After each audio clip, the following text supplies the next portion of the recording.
Hello, Professor. My name is Adilene Fuentes, and today I'm going to be talking about learners' dispositions and how I handle them, which ones I'm good at, and definitely the ones that I need to work on. One of the learner dispositions that I find myself being good at would definitely be having compassion.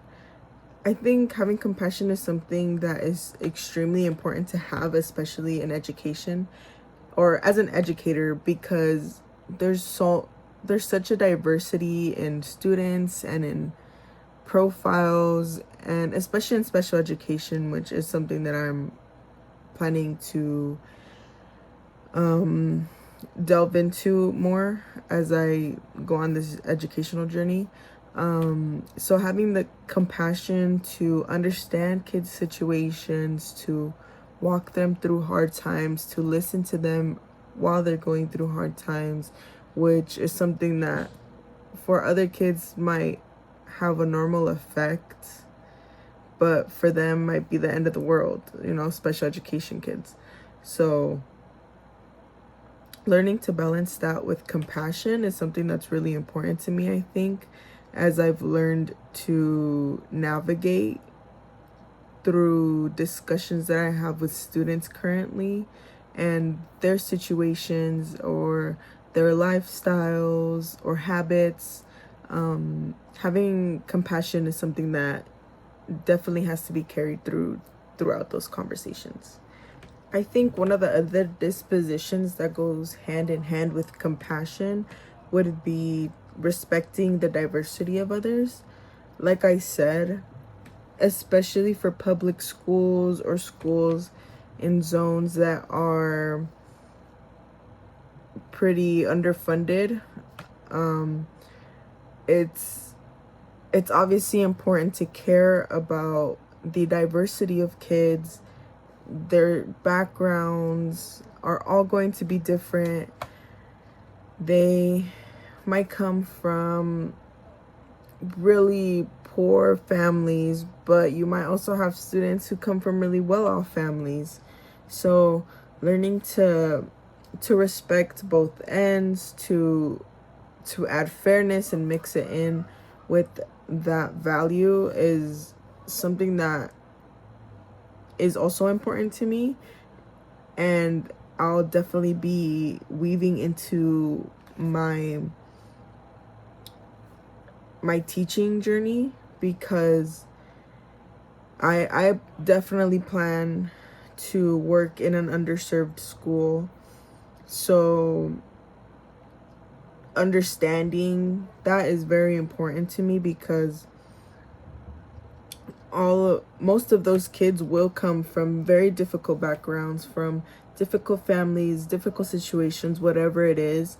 So having respect for the diversity of others needs to be something that all teachers take into account, whether you're even, regardless if you're in a public school or in an underserved area, anywhere, any school that you might work for, you need to respect these individuals and their cultures and their traditions. It's something that's important to them. It's something that they hold dear.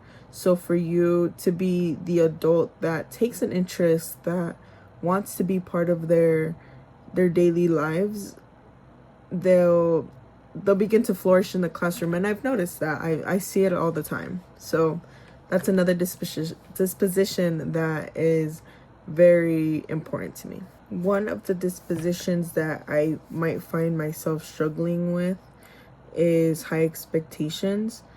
I am currently working in a classroom, so being pretty close in age, I'm 21, so being pretty close in age with high schoolers is interesting. It is hard to keep my expectations high, just because we obviously have the same humor, we have the same relatable content, or lifestyles, and I live very close to the school that I work in. So like, I've grown up around the area, I've lived there.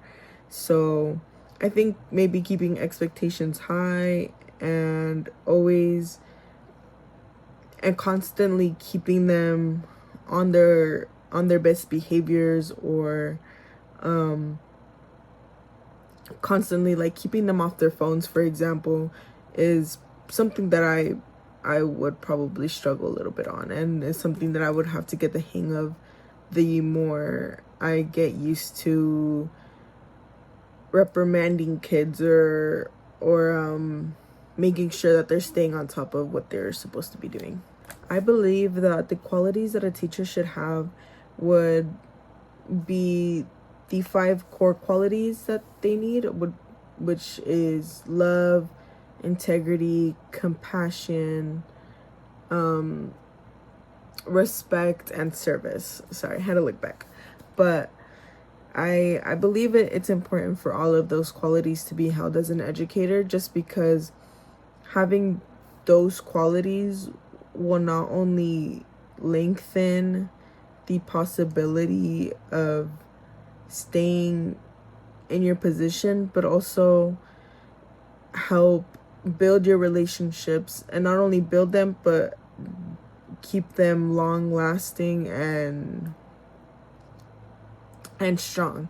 Once you build a strong foundation with the kid, their own education and their own even well-being begins to skyrocket, and it's really cool to and interesting to observe once you have a true, like a genuine connection with someone because you displayed those core values.